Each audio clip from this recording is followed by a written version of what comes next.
to let him know if they needed anything else from him, anything at all. He even offered money to generate leads. With the, put up a reward or anything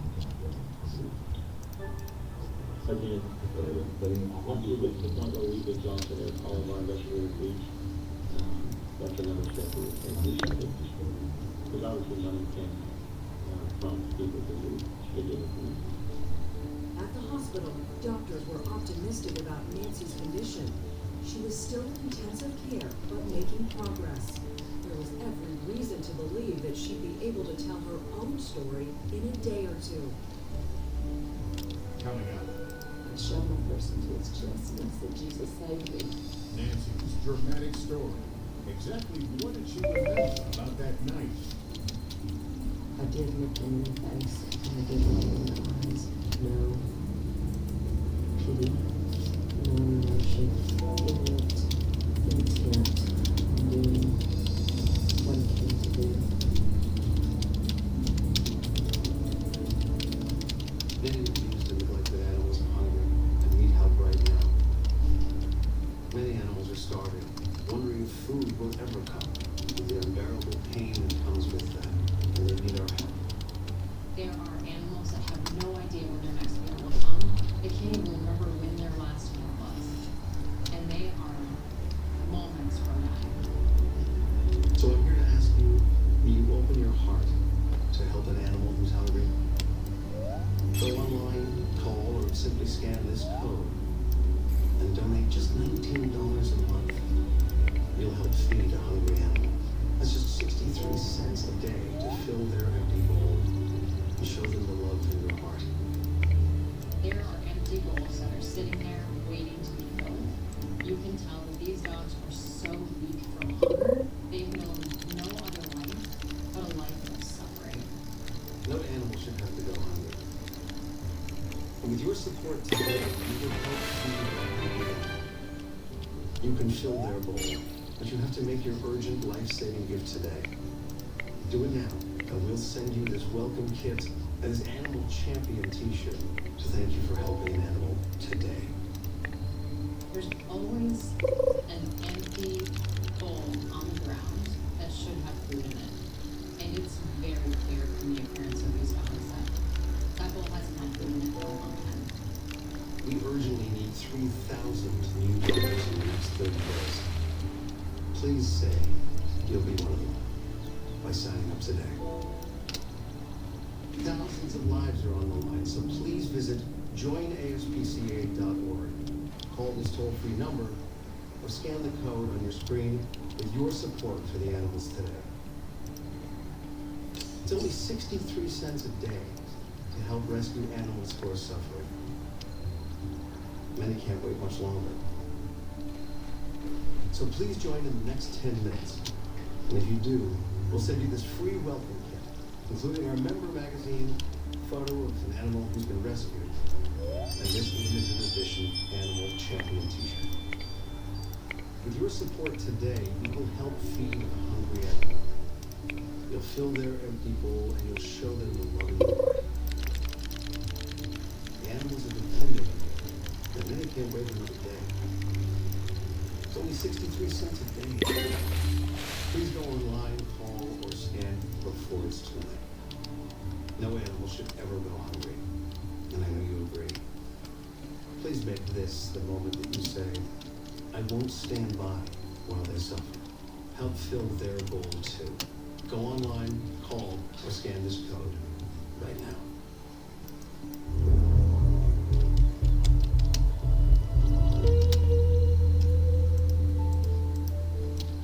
Nancy Howard lay in Parkland Hospital's intensive care unit, sedated and surrounded by blinking, beeping machines. A breathing tube prevented her from speaking. Her daughters say she could still communicate. She used to do sign language, so she knows how to spell. So like Bree and I know how to spell a little bit. So she's over there like doing stuff with like the bottom of her hand, and I'm like, okay, she's spelling something. Crap, Maria, what is that letter here? And then anytime somebody would say something, you know, she'd beat her hands on the pillow. She'd be like, no, we're like, we can't. We're spelling parts of. Nancy's recovery was remarkably speedy. Just days after she was shot in the head at close range, she was able to get out of bed, take a few steps, and best of all, the breathing tube was removed. The Howard family rejoiced. Finally, Nancy could speak. Do you consider it a miracle? Well, absolutely. There's no explanation except my Heavenly Father was there. What did she say to you when she finally was able to speak? It was just, you know, I love you, glad you're here. I mean, that was the sense that we were both saying to each other. And then it was time for business. Detectives Wall and Turner wanted to know every last detail of that night. It began at Nancy's church. And I had a plan that evening to go to church to see one of my little children that I've known since she was born, and she was being baptized that night at church. Surveillance cameras caught Nancy's car pulling into the church parking lot shortly before 6 that evening. In the service, I got my picture with their family, and it was just a very, very special time. And then I walked on out and got my car and started heading home. It was 7:26 when Nancy pulled out of the church parking lot. On the way home, she picked up dinner at a place called Taco Bueno. Her receipt shows it was 7:32 when she paid for the meal. Drove on in the driveway, lifted the garage door as I usually do, drove in, got out of my car, got up to the door, didn't hear a thing, and suddenly there was a man's arm around my neck and gun to my head, demanding my purse. And Is that feeling like it didn't really register what was going on.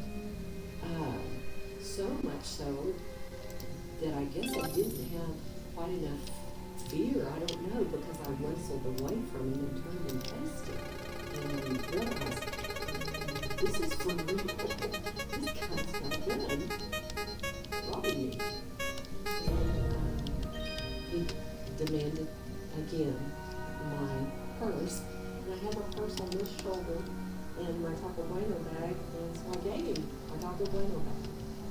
I bet that guy was thinking, this is fine, dude, giving me your supper. She's gonna get it. And so finally, the third time, he demanded with expletives my purse, and I finally caught on, and I reached off, and I was standing close enough to him to have an arm's length to shove my purse into his chest. And I shoved my purse into his chest, and I said, Jesus, save me. And the bullet shot me right in the head, and I went down. Nancy doesn't know how long she lay unconscious on the garage floor. When she came to, the shooter was gone. She says she was not alone. And I began to kind of come to, and I thought, I think you've been shot. You're gonna die. And then there was another voice. And it was the voice of my Heavenly Father, who is more powerful than a speeding bullet. And he said, get up, get up. how much pain were you in? I'm in excruciating pain, but it's more the pain of not to be able to get a breath and knowing I was simply gurgling and spilling blood the whole time and barely able to breathe, trying to have the strength. And so I ended up belly crawling. Nancy knew she needed help, fast. Her cell phone was gone. It had been in her purse. That had been stolen. So she crawled into her car in hopes of activating her car's emergency response system. But she couldn't get it to work. Amazingly, she got to her feet and walked into the house. And I was able to turn off my house alarm, the presence of mind to come up with those numbers. That's only a God thing, because I've been shot in the head. She went to the nearest bathroom. When she turned on the light, she saw an absolute horror looking back at her in the mirror. That was when she called 911. Tell me exactly what happened. Did you still think you could die at that point? I didn't know if I would live. I was shot. What's the address, ma'am? And I told her, I said, please don't leave me. She said, no, Miss Howard, I will stay here with you until I come. Because anyone who is fighting has called 911, knows that they could die. They don't want to die alone. And I want them to live. Now, 3 days later, Nancy was able to give police a more detailed description of the man who shot her. He had a strong chin with facial hair. He was wearing dark rimmed glasses and a dark baseball cap. Could you see his eyes? I did look him in the face and I did look him in the eyes, but I don't know how to describe what that felt like. Did he just look blank? Did he look evil? He looked intent on doing what he came to do. I would say he certainly had no pity, no emotion of going to some homemaker what he was doing. The detectives now had something to work with. But then, their investigation developed a new and surprising twist. They discovered the cell phone Frank had handed over contained some jaw-dropping information. Turns out, Frank had been keeping a secret. Coming up, That was the big red flag when looking at everything. soon, that secret would come tumbling out, hit everyone he loved. My dad actually called me at work and said, I gotta tell you something. That's a hard thing to hear. Yeah, it is. This, punch in the gut. It's like, this is not what's supposed to happen. When Dateline continues.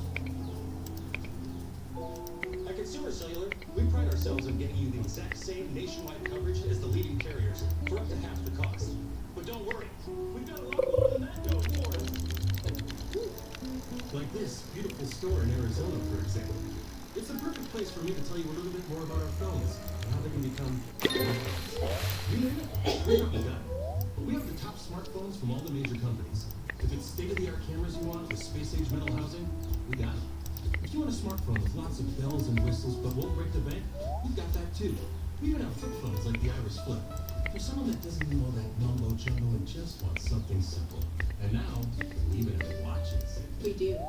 No matter what device you choose, you'll be happy to know that if your data needs change, No problem. with our SmartFlex feature, you don't have to sweat it. Like say you're on a road trip out west and end up using a bunch of data. We can simply flex you up to the next data tier for as little as $5. Then, when you get home, you can flex right back down with no penalty. So you only pay for what you actually need. With Consumer Cellular, you get the exact same nationwide coverage as the leading carriers. I know what you're thinking. What if I don't have one of these amazing stores in my town yet? Can I get these phones sent to me? Yes, you can. Will our award-winning customer service help me switch over or add a line for $15 to make my own family plan? Of course they will. Is it easy? Easy to find.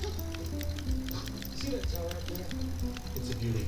And there are thousands more working hard for me and you, supplying 5G coverage to this beautiful nation of ours. We know how important coverage is.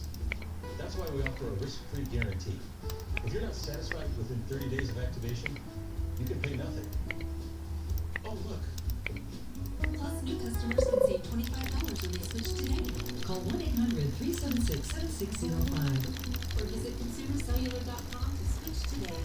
It's amazing just how pick up the phone.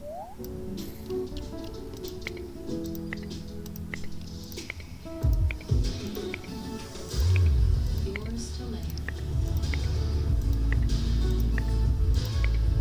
Yours to make your own.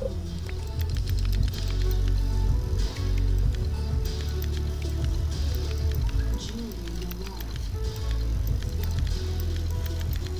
Going on. It is in-store and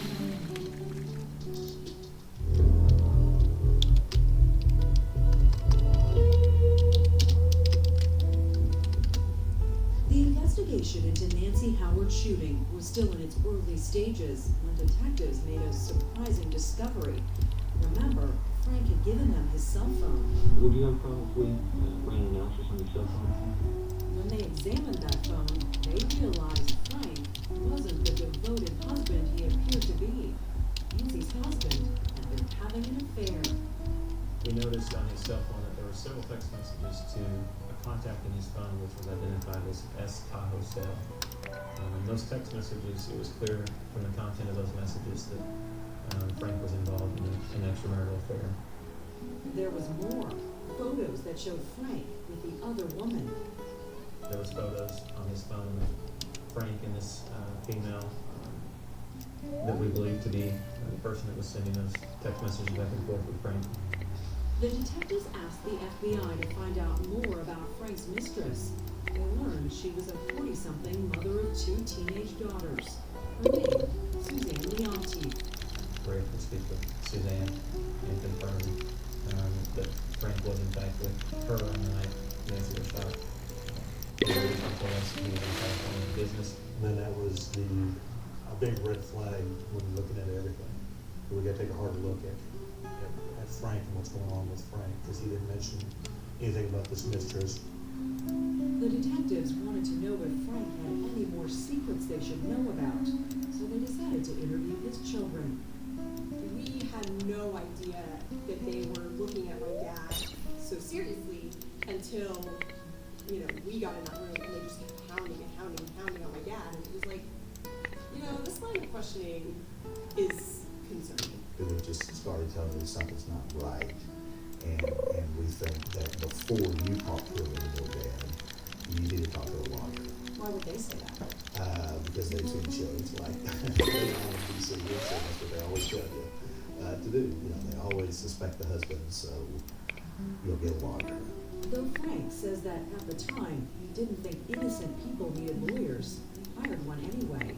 Then, he had a heart-to-heart with each of his kids. My dad actually called me at work and said, I gotta tell you something. And he said, the reason you're looking at me so closely is that I've been having an affair. And I was like, Dad, hold on. Don't have affairs, It's a hard thing to hear. Yeah, it is. This, punch in the gut. It's like, this is not what's supposed to happen, You guys were the Cleavers. Yeah, we were the Cleavers. It was like, okay, this is not a good situation. There is never a good time to get caught cheating. When hot-dog police found your wife is recovering from a gunshot wound to the head, has to rank as one of the worst. Now Frank had to tell his family embarrassing details about his other life, while he'd been living in California with his mistress, Suzanne. How did you meet them? We found each other basically playing at a gambling table one night, and that's when the court started. There was just an attraction you couldn't fight? Yeah, that's why I fell in love with her. I absolutely did. I loved her. For his part, Frank says he wasn't trying to hide anything from police. I knew there was evidence of the affair, and I felt like it's going to be difficult, but I felt like that Nancy and I could somehow work through that. Did you think at all, well, the police are going to find this information by this time? No, I didn't think it was relevant to what happened to Nancy.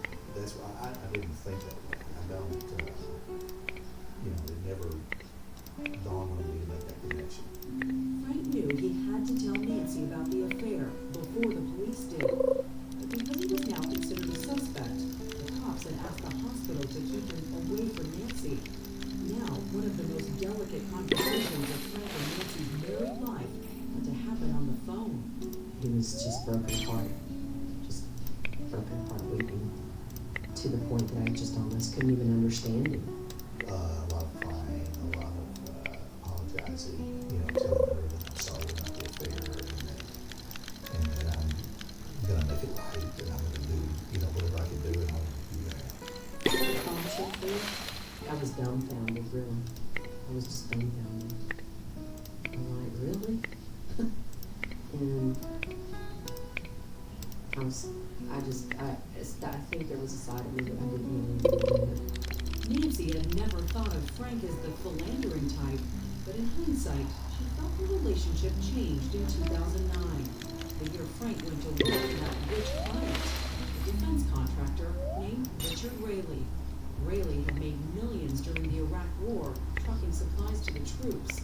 He made Frank his chief financial officer, and soon Nancy began noticing changes at home.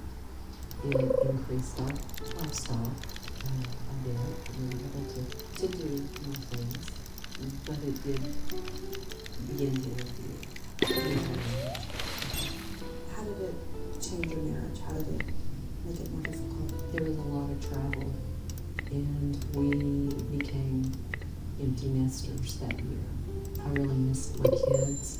I think he really missed his kids, but I think he had his work to help fill that void. Nancy says once Frank even ditched her on New Year's Eve so he could be with his new business associates. And I just blew a gasket. You really went backbone at this point. Absolutely.